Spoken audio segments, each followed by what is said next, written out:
Nous sommes en train de discuter aujourd'hui d'un dossier très important, l'énergie renouvelable et le rôle de l'Égypte comme producteur et exportateur de l'énergie, surtout l'énergie propre vers l'Europe menacée par une coupure de l'approvisionnement en gaz naturel venant de la Russie. Alors l'Égypte s'affiche comme étant un partenaire fiable et également comme un partenaire stratégique fort qui peut non seulement être là au secours de l'Europe en s'approchant de l'hiver, mais également en développant des productions et également de l'industrialisation qui peut mener l'Égypte à être vraiment le hub le plus important dans le domaine énergétique. Afin de mieux parler de comment l'Europe voit le rôle de l'Égypte actuellement en ce qui concerne ce segment de l'énergie, nous avons contacté M.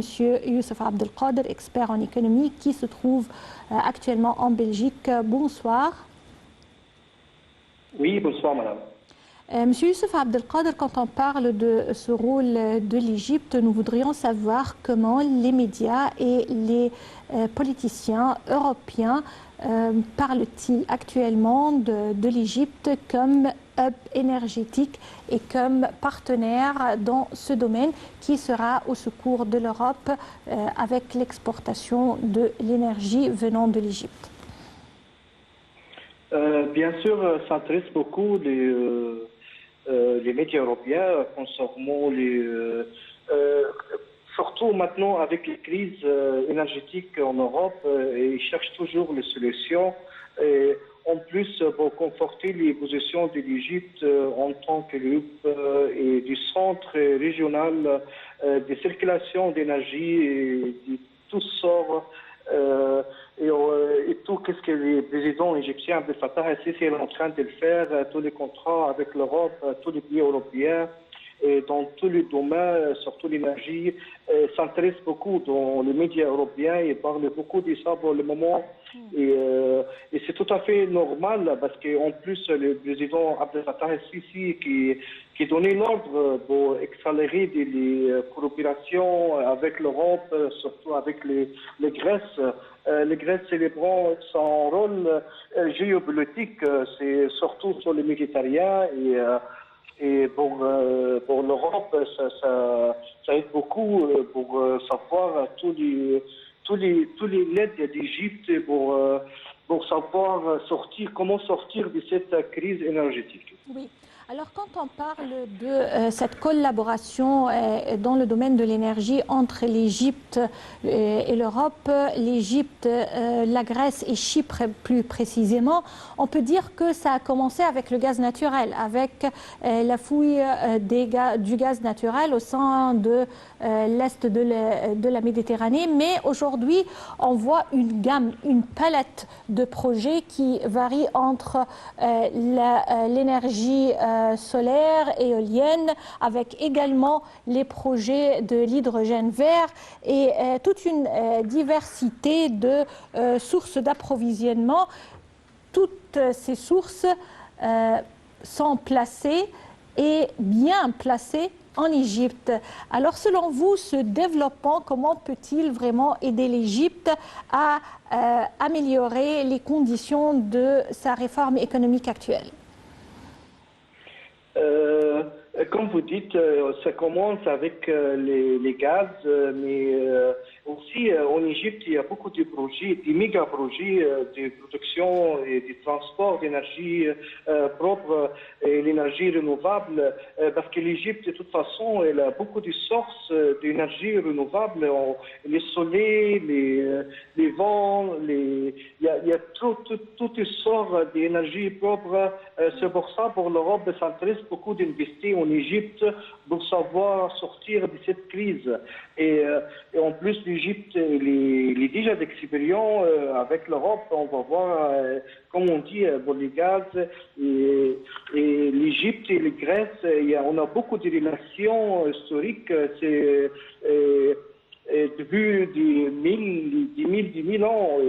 Et en plus, plus, bien sûr, vous voyez, pour la sécurité énergétique de l'Europe, on a besoin toujours de l'Égypte.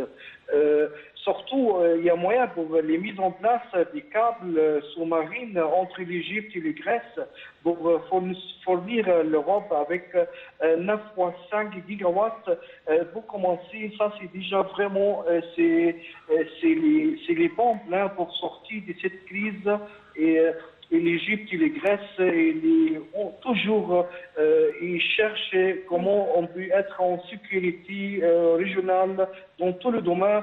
C'est pas juste l'énergétique, bien sûr, mais vraiment dans tous les domaines. Alors, l'Égypte et les Grèce pour l'Égypte, c'est un grand partenaire. C'est la porte de l'Europe. L'Égypte, c'est la porte de l'Afrique.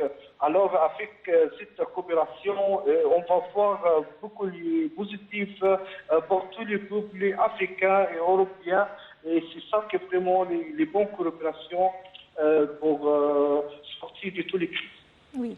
Et selon vous, comment ce segment ou ce domaine de l'énergie peut-il encourager les investisseurs étrangers à venir investir en Égypte dans ce domaine et également d'autres domaines relatifs comme par exemple les infrastructures, les réseaux routiers, de l'industrialisation relative au domaine de l'énergie? Comme on dit, l'Égypte, c'est le centre des énergies régionales. Alors, c'est tout à fait normal que tous les pays européens, et il y en a beaucoup d'investisseurs qui vont voir comment investir dans ce domaine d'énergie en Égypte, parce que, comme on dit, on a plus de sources, il y a des sources différentes et voilà, comme on voit, on voit il y a beaucoup de pays européens qui investissent en Égypte et à chacun ils cherchent dans quel domaine, parce qu'en Égypte il y a un grand marché énergétique, il y a moyen d'investir dans tous les sortes d'énergie. Et comme jusqu'à maintenant, on découvre toujours les nouveaux places pour couvrir les gaz, les pétroles, et maintenant c'est l'électricité. Vraiment, je vois pour l'avenir d'Europe, ils ont vraiment besoin de voir une bonne coopération avec l'Égypte, surtout l'Égypte. On a déjà commencé ça depuis, je crois, des années. Si on regarde du sud d'Égypte jusqu'au nord d'Égypte, il y a toujours les méga-projets qui l'Égypte est en train d'investir, de développer. Et tout ça, c'est vraiment, ça intéresse beaucoup en Europe et tous les autres pays européens aussi, bien sûr. Monsieur Youssef Abdelkader, vous nous parlez de Belgique. Je vous remercie infiniment. Je rappelle que vous êtes expert en économie et chers téléspectateurs, c'est ainsi qu'on arrive au terme de notre édition pour aujourd'hui de Direct. Rendez-vous demain, une nouvelle équipe, un nouveau sujet. Merci et passez d'excellents moments avec la suite de nos programmes sur NALTV International.